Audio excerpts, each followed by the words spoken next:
Some stones were placed on the structure of a temple in Lebanon that leave the human mind astonished. Each stone weighs as much as 3 blue whales, and astonishingly they were skillfully cut into single pieces and transported from 1.5 kilometers away thousands of years ago. But the mystery is that there has never been a civilization known for carving stones of such large size. Is it possible that there once existed a civilization with knowledge that we do not possess today? To investigate these stones, a team of German archaeologists began an excavation at the quarry from where the stones were sourced. There is still an incomplete stone present there which is said to weigh 1,200 tons, approximately equal to 4 Boeing 747s. After excavating here, archaeologists found some evidence underground that is quite hard to believe. Welcome once again to ZEM TV videos. Viewers, in the east of Lebanon's Bekaa Valley is a city called Baalbek, where people from all over the world come to see the ruins of the Roman Empire. But the interesting thing is that while these ruins visible from above were built during the Roman Empire, underneath them archaeologists have found evidence that has no connection to the Roman Empire, at least not yet. Here, there is a temple built by the ancient Romans called the Temple of Jupiter. This temple still stands as an excellent example of Roman Empire architecture and their craftsmanship. However, beneath the construction of this temple, a foundation of very large stones has been found. Initially, it was thought that this was not a single piece, but rather small stones expertly joined together to seem like one. However, after conducting various tests, it was confirmed that it is indeed just one giant stone. These stones, later named trilithons, are each 62 feet long, 14 feet high and 12 feet thick. Amazingly, just one stone weighs 900 tons. Cutting such a massive stone into an accurate block and lifting it up 30 feet may have been achieved for the first time in human history. To estimate the size and weight of these stones, each stone is 900,000 kilograms. This means they are 1.5 times heavier than the world's heaviest aircraft, Antonov An-225 Mriya. They are also 10 times larger than the largest stones used in the construction of the Pyramid of Giza. Despite their enormous size, these stones were somehow transported from the quarry, which is about 1.5 kilometers away from here. They were then placed on top of the 400-ton blocks of the Heliopolis complex, upon which smaller blocks were later placed to build the walls of the complex.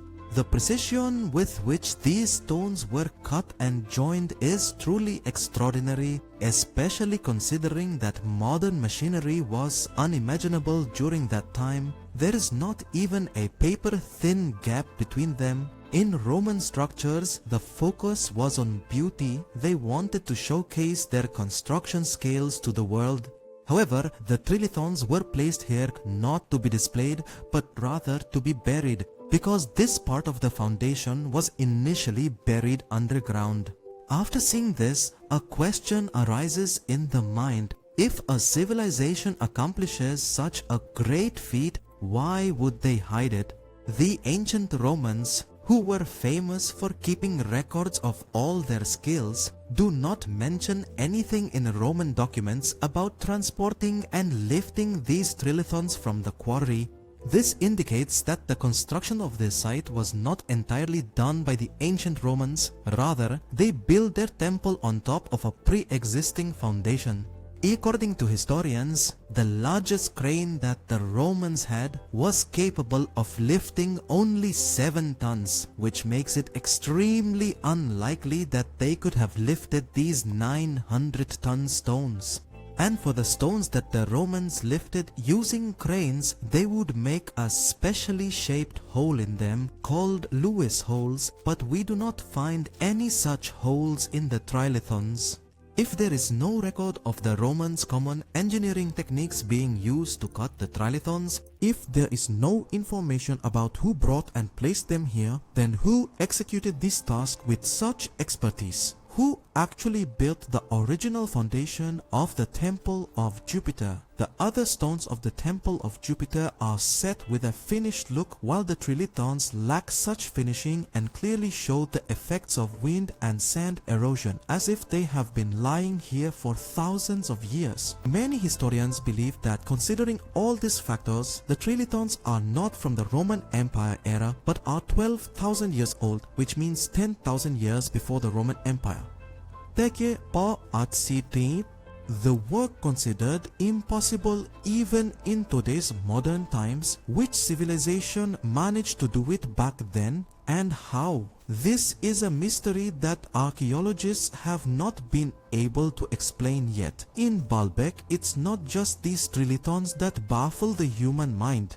In the compound of the Temple of Jupiter, large stones of this kind can be seen at several locations. Observe this 800-ton stone next to the stairs. Even moving it is no trivial task. Then we come to the south wall, where numerous blocks ranging from 400 to 800 tons can be found. Some are above ground while many are below, but no one knows how deep they are in the ground. The fitting between them is done with great precision, and the borderline is less than 1 millimeter apart. Observing this, the work appears even more intricate. On the surface of these stones, some strange markings are present. They resemble the marks made by modern mining machinery. These markings are approximately 10 feet long and are completely parallel to each other. Speaking of ancient tools, none of them could make marks of this kind. At least there is no such tool recorded in the historians' records. Similar tool marks have been observed on the stones at the Yangshan quarry in China. Here there is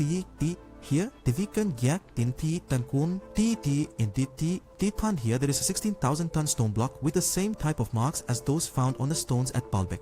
Similarly, the ancient city of Petra in Jordan also shows such marks. This city, carved out of the mountain rocks, was built at least 2,300 years ago. When compared, these marks are similar to those made by modern machinery today. This suggests that even in ancient times there was technology capable of cutting stones like modern machinery.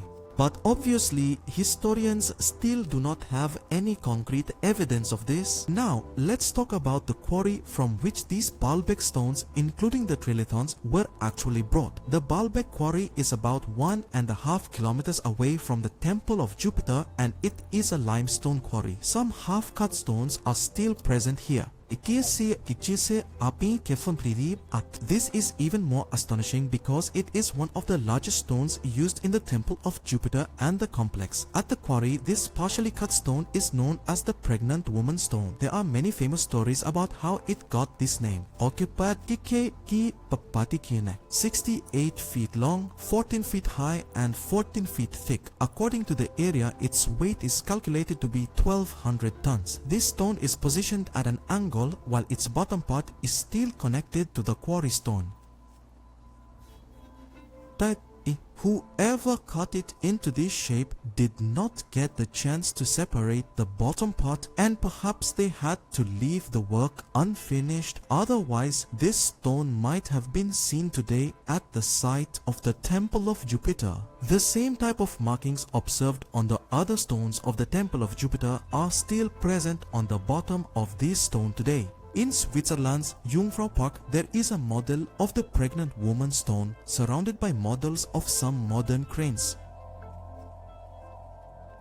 The purpose of showing this is to illustrate that even today, if the pregnant woman stone were to be lifted, about 20 cranes together could accomplish this task. Only if there is space to place cranes around the stone within 50 to 60 feet. Earlier, the pregnant woman stone was partially buried underground. However, in 2014, an archaeologist team conducted an excavation here and discovered that it was also separated from the quarry underground. Only the bottom of this block is still connected to the quarry. In other words, because it lay there for thousands thousands of years, a layer of soil buried it underground. Just 1 inch accumulates over approximately 80 to 100 years.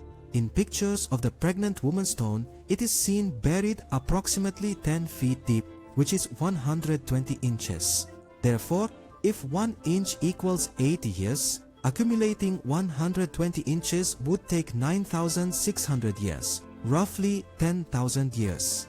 It is quite difficult to think and understand how humans in the Stone Age were capable of performing such challenging tasks. In 2014, when excavations were conducted for this stone, another astonishing thing came to light. When excavations were again carried out for this hidden stone, another surprising thing was revealed. This stone, which is embedded in the ground right next to the pregnant woman, is estimated to weigh 1,650 tons. Known as the Forgotten Stone, this is the world's largest stone block ever extracted from any quarry. There is just a part of the block that is visible on the surface. What lies deep inside the quarry and hidden cannot currently be determined. This stone remains a mystery for today's scientists, including engineers and archaeologists. The reason is that the methods used to cut, transport and place them precisely do not seem possible for any famous ancient civilization or even modern builders today. Besides this, the journey from this quarry to Baalbek is not only uphill due to the mountain, but also quite rugged. There is no evidence found that suggests a direct path was created in ancient times for transporting these stones, which would have made dragging them easier. Not only this, how these heavy stones were precisely lifted upon reaching the site at Baalbek. Even if we assume that ancient builders used a pulley system, there are no marks on the stones indicating the use of any pulley system. These colossal stones of Baalbek hint at an ancient civilization, a time when humans were significantly taller and their bodies were as powerful as those of deities. Various religious books like the Bible, Quran, and Hindu scriptures mention humans who were quite tall and powerful. They had powers similar to those seen in fiction movies with superhumans. In different books, they are given various names. For instance, in the Bible, they are called Nephilim. In some places, their height is mentioned as 450 feet, while in others up to 100 feet. And for those civilizations, perhaps lifting the stones of Baalbek was not such a difficult task. We hope you will generously like and share this ZEM TV video as well. Thank you very much for your heartfelt comments. See you in the next amazing video.